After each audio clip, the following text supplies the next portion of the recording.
I previously made a video detailing the break-in process of my Shadow System CR920X, and I would suggest for you to watch that video first if you haven't, because a lot of what we'll go into today would just be, moving on, adding on from that video. With the break-in period of that first video, I shot 238 rounds of mixed ammo. You can go back again, watch that to understand why I chose that ammo. But moving forward, with this, I've shot another 150 round of Spear Gold Dot 115 grain, Blazer Brass 115 grain, and Federal American Eagle 115 grain.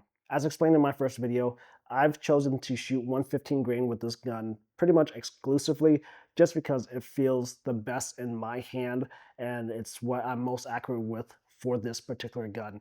Now, as far as shooting that ammo, it went perfectly fine, no malfunctions at all. So as of right now, I'm looking at one malfunction over 388 rounds, so pretty good. Now for this video, I want to continue and talk about some of the other issues that I've discovered with this platform, at least as far as how I've set it up. Now my first issue is with this bronze barrel, and the problem is that I seem to be seeing an increased amount of wear, at least from my perspective and my experience with other barrel manufacturers and barrel coatings.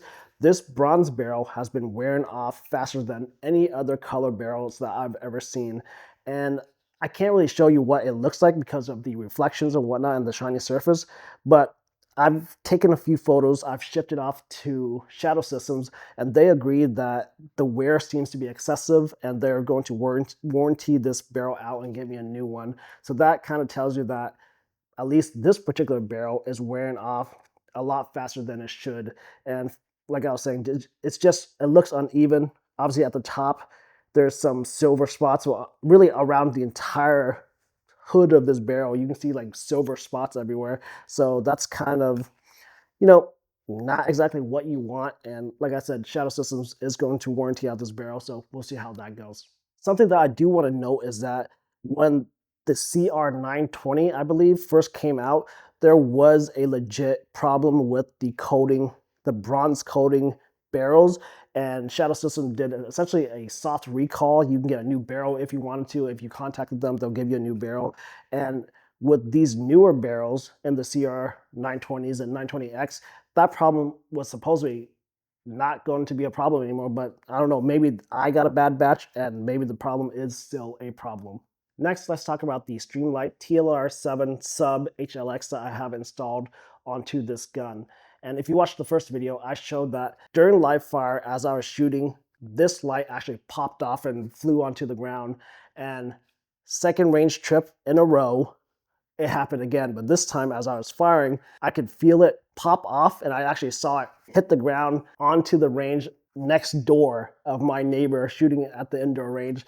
And that was, to me, just very annoying. Again, 2 trips in a row this has happened, but this time I had to stop people from shooting. Hey, can you please stop so I can get my light, type of thing. So it's just very annoying and very inconvenient, to say the least, and not something that should have happened. I've tightened the screw down like crazy on this thing, so I don't know why it keeps walking off. Maybe I just need to Loctite it down and like semi-permanently trying to keep this thing in place. But again, that's not really something that I'm liking too much right now.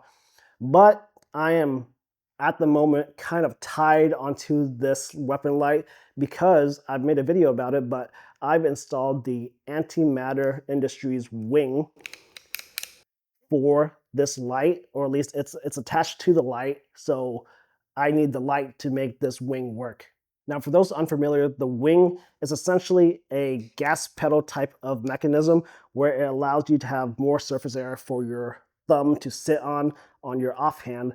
And for me, as somebody who's had an injury and don't grip very well, my left hand does not like holding the gun at all. And I've included a video where you can see that if you watch carefully, my left hand is just popping off the gun. And when I don't have the gas pedal or the antimatter wing, I'm constantly re-gripping after every shot or two because my left hand just can't handle the recoil and it can't handle the grip that it takes to hold onto a handgun, particularly one that's smaller, that's more unforgiving in terms of recoil and kickback.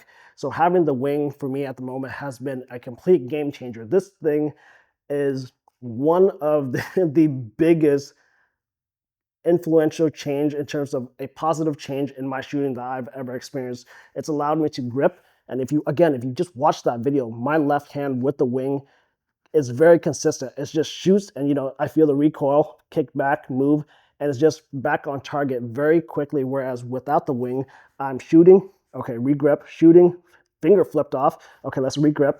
So again, with the wing, I am so much more consistent and it allows me to grip my gun so much more easily. And again, as somebody who has an injury, have hands that don't work too well, the Antimatter wing is a complete game changer. And I would absolutely recommend it for anybody who's in a similar situation, or if you just don't have too good gripping technique and you need a little bit of assistance. Finally, let's talk about this tactical pontoon trigger that I have installed into the CR920X. And so far, I would say it is largely good. Really no problems with the trigger itself. The only thing that I've discovered is that during live shooting, this trigger pin likes to walk out onto the right side. Obviously, that is a little bit of a problem because you don't want any parts of your gun to be walking out, especially the pin that's holding your entire trigger system in place. Now, I've contacted James, the person behind Tactical Pontoon, the person who creates these triggers, and he mentions that obviously one of the problems could be just user error if you were installing the trigger in improperly.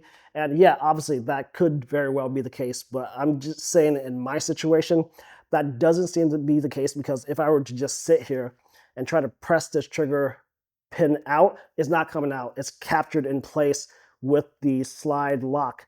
This thing would not let you take this trigger pin out.